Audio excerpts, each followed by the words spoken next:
The worship band at Grace Fellowship Nashville just finished their last song, but I can't make myself stand up and face the congregation. Not when half of them know why Roland stopped coming to church. Not when his empty seat next to mine screams louder than any sermon about truth and consequences. 3 weeks since he called me a liar over the phone and hung up while I sobbed into the silence. 3 weeks since my carefully constructed image of the pure church girl waiting for her godly husband shattered like communion wine spilled on white carpet. Pastor Rick is talking about honesty in relationships now. Of course he is. God has a cruel sense of humor that way, making me sit through a sermon about the very thing that destroyed the best man I ever had, Roland, with his software developer job, and his genuine faith, and his willingness to wait for marriage because he thought I was worth it. Because he thought we were equally yoked in our values, because I let him believe I was someone I hadn't been in years. My sister Melissa slides into the pew beside me, late as always. "Where's Roland?" she whispers. "We broke up," I whisper back, keeping my eyes on the hymnal. "What? When? Why didn't you tell me?" Because telling her would mean admitting what I did, what I am. The kind of woman who gives everything to men who treat her like trash, then makes the good ones wait because suddenly she's found religion again, found standards, found a way to rewrite history that doesn't include the years I spent in beds that weren't my own. But let me start from the beginning. Let me tell you how a few technicalities and carefully worded half-truths cost me the only man who ever wanted to marry me instead of just screw me. I met Roland at the medical supply company where I work as a receptionist. He came in to fix our computer system, all focused intensity and quiet competence. Not my usual type at all.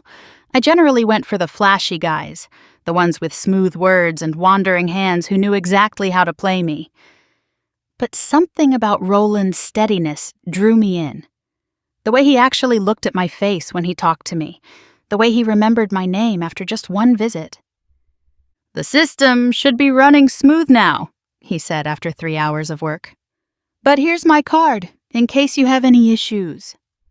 "Thanks," I said, taking the card and noting his long fingers, his clean nails, hands that fixed things instead of breaking them.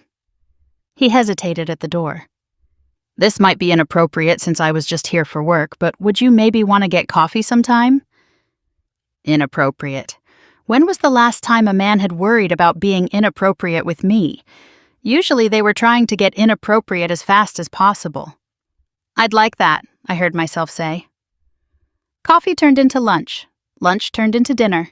Dinner turned into long walks around Centennial Park, talking about everything and nothing. Roland was different from any man I'd dated. He opened doors, pulled out chairs, walked on the street side of the sidewalk. Old-fashioned in a way that made me feel valuable instead of like prey. But here's the thing about reinventing yourself. You have to commit to the story. I'd moved back to Nashville 6 months earlier after my life in Atlanta fell apart. 3 years of bad decisions culminating in walking in on my boyfriend Tyler with my roommate in my bed, using the toys I'd bought.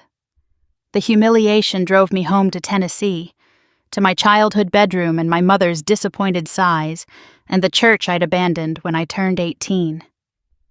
"You need to get right with God," my mother said. "Find yourself a good Christian man who'll treat you proper." So I did.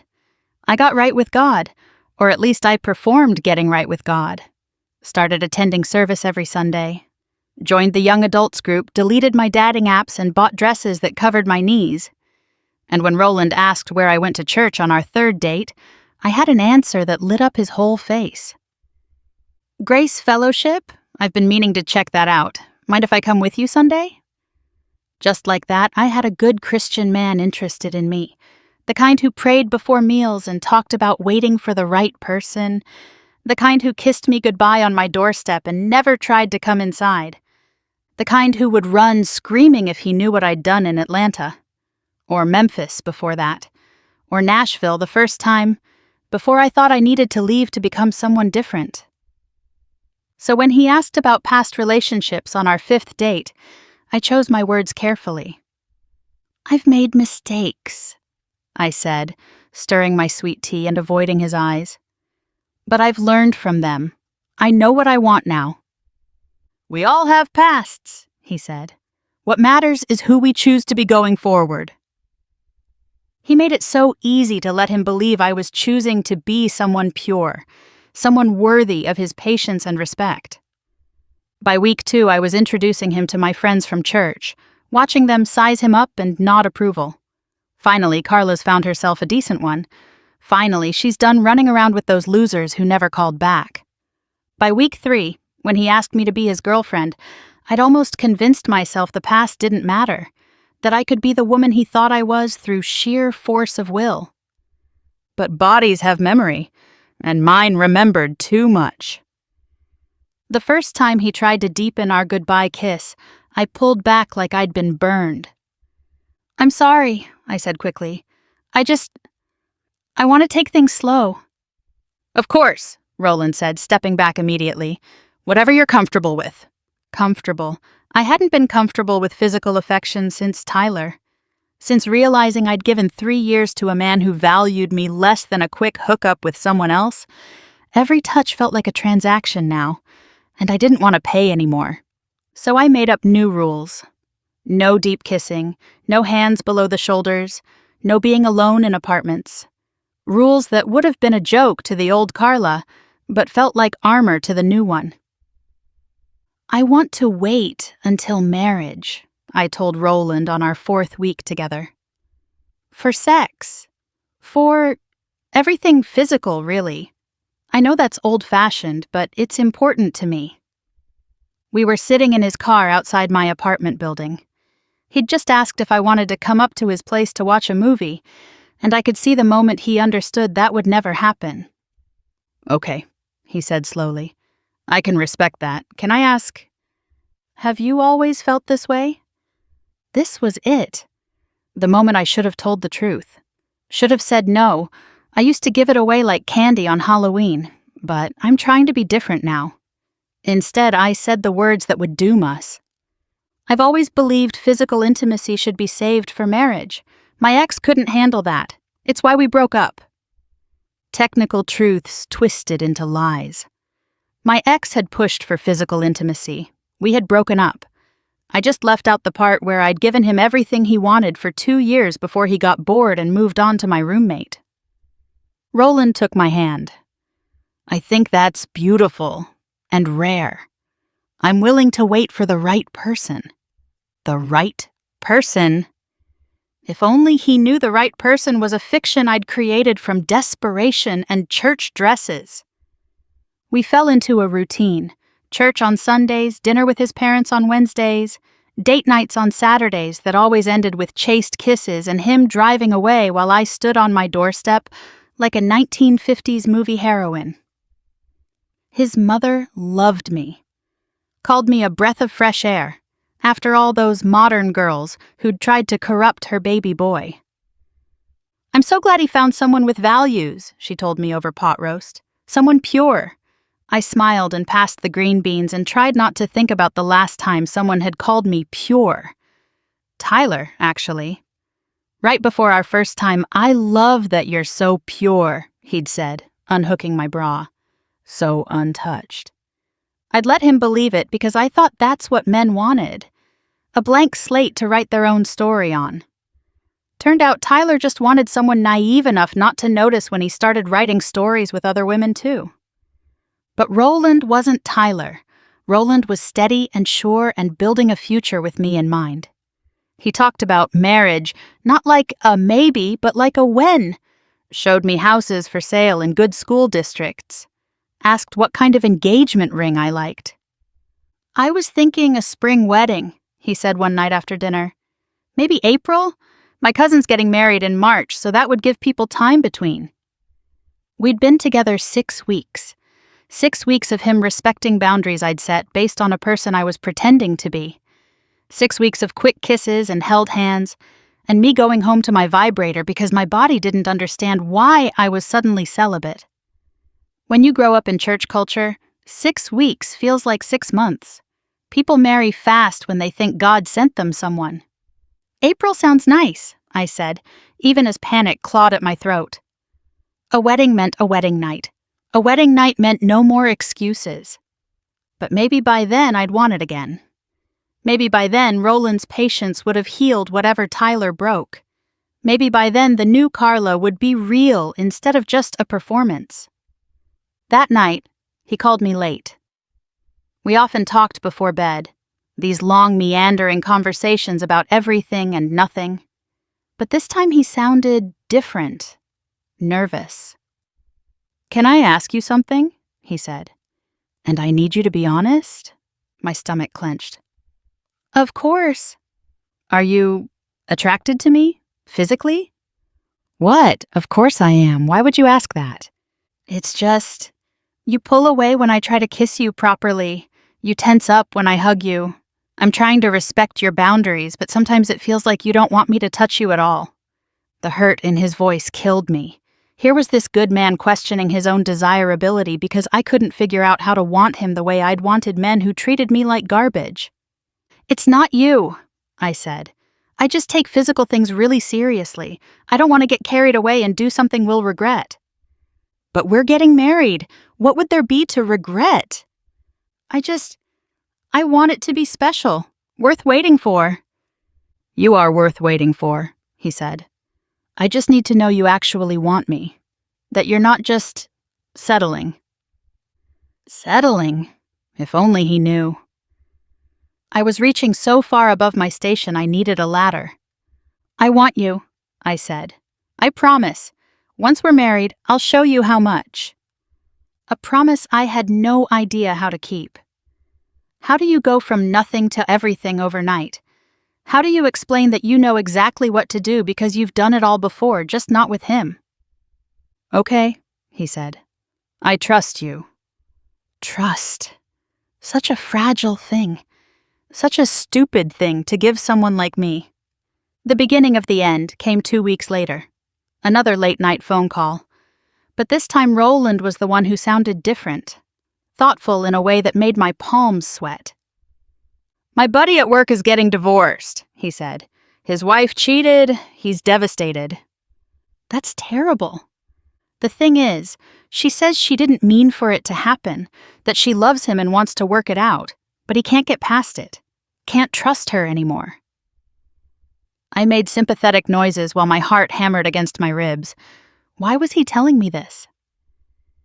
It got me thinking about trust in relationships, about honesty. We're honest with each other, right? Of course. And you'd tell me if there was something I should know about your past or anything? This was it, my chance to come clean, to tell him about Tyler and Atlanta and the string of men before that, to explain that I was trying to be different, to be better, to be worthy of him. Instead, I doubled down on the lie. "There's nothing you need to know. I've been completely honest with you." "Good, that's good. With wedding planning and everything, I want to make sure we're starting off right." "We are, I promise." Another promise I couldn't keep. They were piling up now, like credit card debt with compound interest. The real conversation happened a week later. We'd been kissing in his car, the usual quick pecks that left us both frustrated, when he pulled back and looked at me. "Can I ask you something? And please don't be offended?" I nodded, already knowing I'd be offended. "Have you ever done anything? Physically? With anyone?" My heart stopped. "What do you mean?" "I mean, you said you believe in waiting until marriage, but have you always waited? Are you..." "Am I what?" "A virgin?" The word hung between us like a loaded gun. I could tell the truth now. Explain that I'd been born again, made new, all those Christian euphemisms for pretending your past didn't happen. But I looked at his face, so earnest and trusting, and I couldn't bear to disappoint him. "Why does it matter?" I asked, deflecting. "It doesn't. I mean, it shouldn't. The way you talked about your ex pushing for physical stuff and you breaking up over it, and how you've always believed in waiting, I guess I just assumed." He'd assumed. I'd let him assume. At that point, what was the difference between that and a direct lie? "Yes," I heard myself say. "I am." The relief on his face was like a knife to the gut. Oh, good. I mean, not good. That's not what I meant.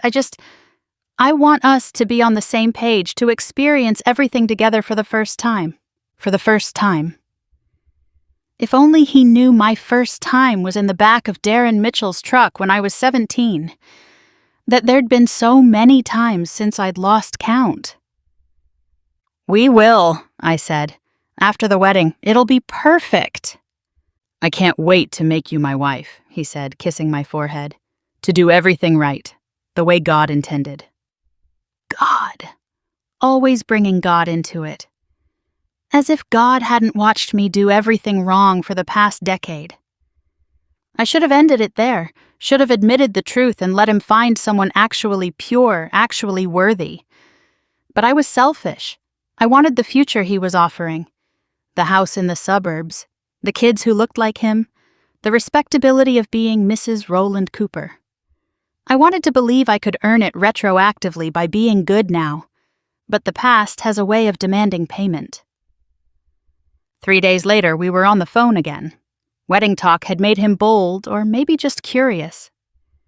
So, after we're married, he said carefully, what are you comfortable with? I mean, I know you want to wait, but have you thought about after? What do you mean? I just want to make sure we're compatible, that we want the same things. Like what? Well, are there things you're not comfortable with? Things you wouldn't want to try? This was dangerous territory. A virgin wouldn't know what she was comfortable with. But I couldn't help myself. I mean, I guess I'm open to most things, except... Except? Anal, I said without thinking. I don't think I'd ever want to do that. Silence, long enough that I realized my mistake. How do you know? He asked quietly. What? How do you know you wouldn't want to do that if you've never done anything? My mind raced for an explanation. I've heard it hurts. From friends. Friends who've done it? Yeah. But not you. No, never. More silence. I could practically hear him thinking, putting pieces together. Carla, he said finally, I need you to be honest with me. Have you done things with other people? I told you I haven't. You told me you were a virgin, but that's not what I'm asking now. Have you done other things? Oral? Touching? The lies were unraveling. I could feel them pulling apart like a cheap sweater. Why are you interrogating me? I'm not. Something doesn't add up. The way you know what you don't want.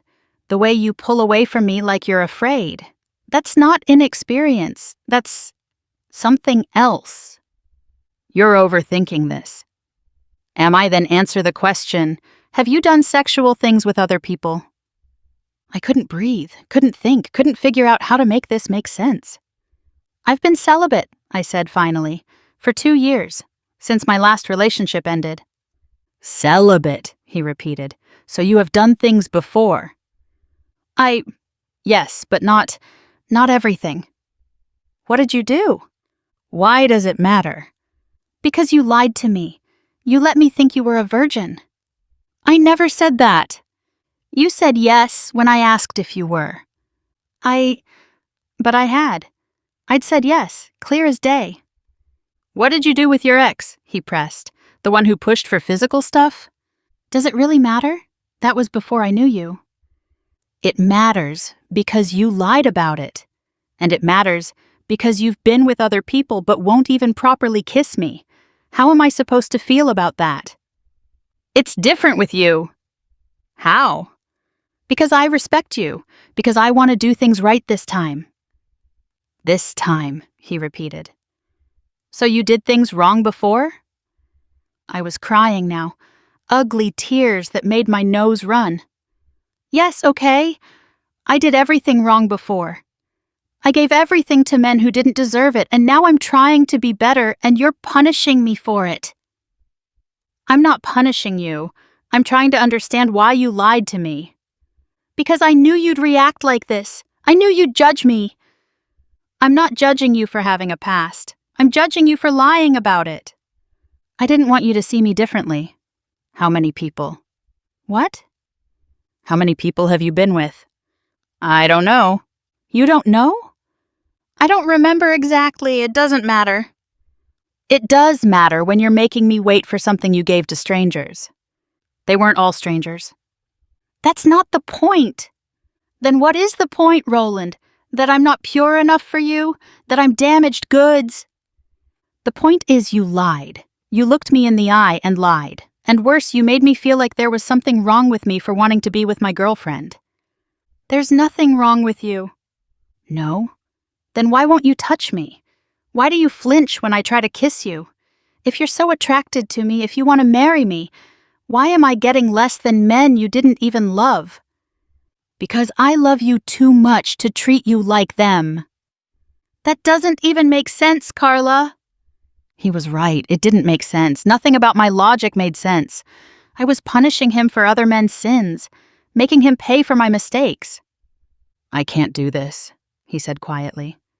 I can't be with someone who lies to me, who makes me follow rules no one else had to follow. Roland, please. Do you know what hurts the most? It's not that you've been with other people. I could have handled that if you'd been honest. It's that you gave them everything and give me nothing, like I matter less than they did. You matter more, that's why. No. If I mattered more, you would have told me the truth. If I mattered more, you wouldn't make me feel like I'm begging for scraps of affection. I'm done, Carla. We're done. Roland, wait. But he'd hung up. Left me sobbing into a dead phone line, knowing I'd just lost the best thing that ever happened to me because I couldn't figure out how to balance who I was with, who I wanted to be. I tried to fix it. Showed up at his work the next day with coffee and apologies. He said hi like I was a stranger and walked past me.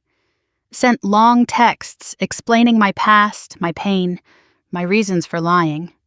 He read them but never responded. Had my pastor reach out to him about counseling. He politely declined. 3 weeks now. 3 weeks of him being gone and me finally understanding what I put him through. The frustration of wanting someone who doesn't want you back. The confusion of being deemed not worthy of something others got freely. The humiliation of realizing you've been lied to by someone you trusted. Church is letting out now. People filing past with their happy families and their clean consciences.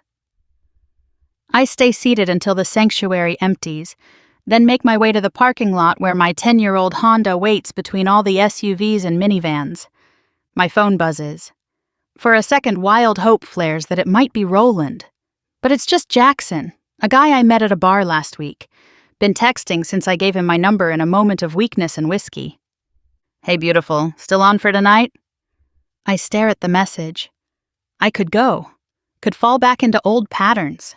Could prove Roland right about who I really am.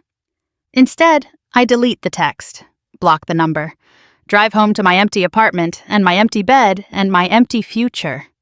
The irony isn't lost on me. I finally found a man worth waiting for, and I made him wait for something I'd already given away. Found someone who would have accepted my past if I'd been honest, and lost him by trying to pretend it didn't exist. My mother calls as I'm making dinner for one. Missed you at Sunday dinner. Where's Roland? We broke up. What? Why? He was perfect for you. I know. What did you do? Because of course I did something. Good men don't leave without reason. I lied to him? About what? About who I am. Oh, Carla, when will you learn? When, indeed. When will I learn that you can't build a future on a foundation of lies? That good men deserve honesty even when it's ugly, that making someone wait for something you gave away freely isn't protecting them, it's punishing them for treating you well? I bet Roland's getting married next year. Not to me. He'll find someone who knows how to want him properly. Someone who doesn't carry her past like a disease. Someone who understands that love means giving more, not less. I'll probably hear about it through church gossip. See the engagement announcement on Facebook. Watch from a distance as he builds the life we planned with someone who didn't lie to him, didn't make him beg for affection, didn't treat him like he mattered less than men who treated her like trash. He was right to leave, right to see through my technical truths to the ugly reality underneath. I was never the pure church girl I pretended to be. I was just a damaged woman who thought she could earn redemption by denying the only man who might have loved her anyway. The men before Roland got my body. Roland got my lies. In the end, no one got my heart, because I was too busy protecting it from someone who never would have heard it in the first place. That's my confession. Not to a priest or a therapist or even to God. Just to an empty apartment and the ghost of what could have been if I'd been brave enough to tell the truth. I made Roland wait for what I gave others freely. And in the end, we both lost everything that mattered.